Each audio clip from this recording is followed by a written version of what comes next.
정기대회를 진심으로 축하드립니다. 그리고 언제나 이 자리에서 한번 희망적인 얘기로 시작해볼까 하는, 시작해볼 수 있을까 하는 이런 생각을 가지면서 좀 얘기를 열어볼까 합니다. 항상 이때가 되면은 정말 세상은 항상 어렵다고 얘기를 합니다. 그러면 한국 사회가, 그리고 또 한국 사회가 이미 개발도상국도 아니고 경제가 뭐 엄청나게 좋아질 거라는 기대도 없습니다. 그럼에도 불구하고 기업은 엄청난 이익을 냈을 때만이 노동자들의 역할을 다 했다고, 그리고 아무리 많은 이익을 내고 있어도 교섭할 때마다 항상 회사는 어려울 것에 대비하고 어려운 것도 어려운 것이고, 이러다 보니까 매일 어려운 것만을 느끼면서 살아오는 것 같습니다. 실제로 문재인 정부 처음에 시작할 때 어마어마한 희망을 던지면서 시작했죠. 뭐 공정을 얘기하고 노동 존중을 얘기했습니다. 저는 진단은 맞았다고 생각합니다. 경제 11대 대국에 가는 과정에서 가장 많이 소위 받았던 게 노동이고, 그러기 위해서 경제 11대 대국이 되기 위해서 대한민국의 노동자들은 OECD 가입국 중에서 산재사망 1위라는 불명예를 안고 우리 목숨 담보해서 경제 대국을 만들었던 것이라고 저는 생각합니다. 그런 것들을 진단했기 때문에 비정규직 없는 세상을 얘기했고 노동 존중을 얘기했다고 생각합니다. 그러나 반바퀴를 돌아서 이제 임기 얼마 안 남겨놓고 있는 이 시점에서 과연 그 문제들은 어떻게 됐을 건가에 대한 한번 진단을 해봐야 된다고 생각합니다.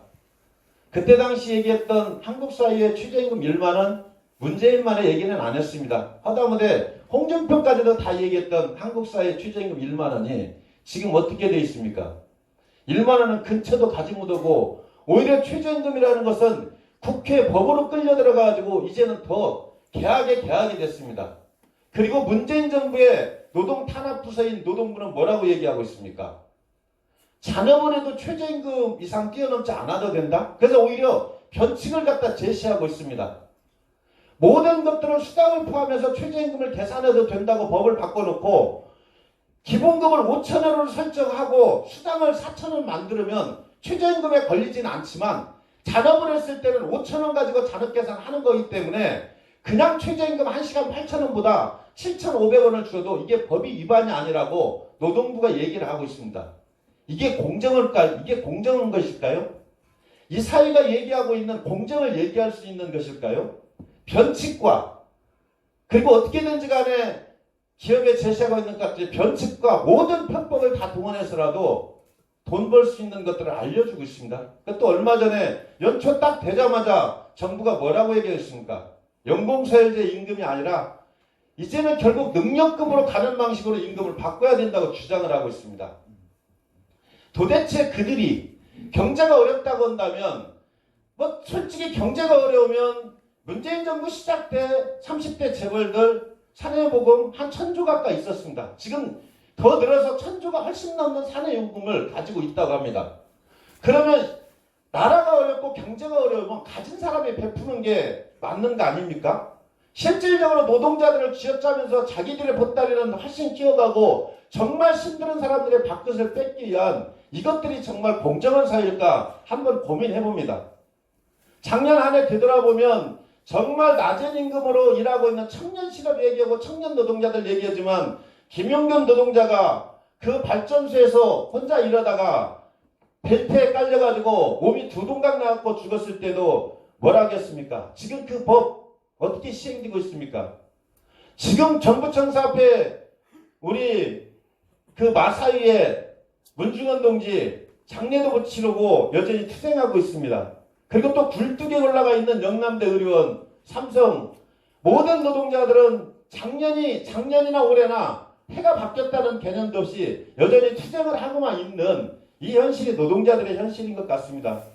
대단히 비참하고 비관한 것 같지만, 그래도 좀 다행스러운 건 민주노총 25년 만에 일노총 됐다고 합니다. 뭐 일노총은 사실은 벌써 됐었죠. 정부 발표이다 보니까 이제 일노총이 됐다고 하는데, 여기에는 전교조도 빠져 있습니다. 왜? 정부가 얘기하는 전교조는 합법단체 아니잖아요. 그래서 여러분 민주노총에서 빼고, 그 다음에 또 우리 그 화물 화물연대도 뭐 노동조합 아니라고 하니까 거기도 빼고 그렇게 본다면 사실 민주노총은 어마어마하게 조직적으로는 커졌다고 봅니다. 이 사이에서 그렇게 탄압하고 싶어서 민주노총은 자기들의 기득권, 자기들의 이익만을 위해서 싸운다고 매도하고 했지만 그래도 여전히 민주노총이 대단히 큰 조직이 될 수 있었던 것들은 한국 사회의 노동의 현실이 결코 싸우지 않고는 되지 않는 현실이 존재하고 있다는 것을 저는 입증하고 있는 거라고 생각합니다. 여전히 우리 노동자들은 누가 알아서 주는 것들이 아니라 우리 스스로가 우리를 찾아 나서고 우리의 목을 달라고 싸우지 않는다고 한다면 누가 알아서 주지 않는다는 것만큼은 명확한 사실인 것 같습니다. 올해도 작년에 조 단위가 넘는 이익을 낸 회사는 또 어렵다고 시작할 것입니다. 분명히 그런 시점에 우리들은 어떠한 자세로 어떻게 회사와 교섭을 하고 싸울 것인가 고민하는 그런 오늘 대의원대회가 됐으면 좋겠고 여러분들 꼭 승리하는 그런 노동자들로 거듭났으면 좋겠습니다. 진심으로 축하드립니다.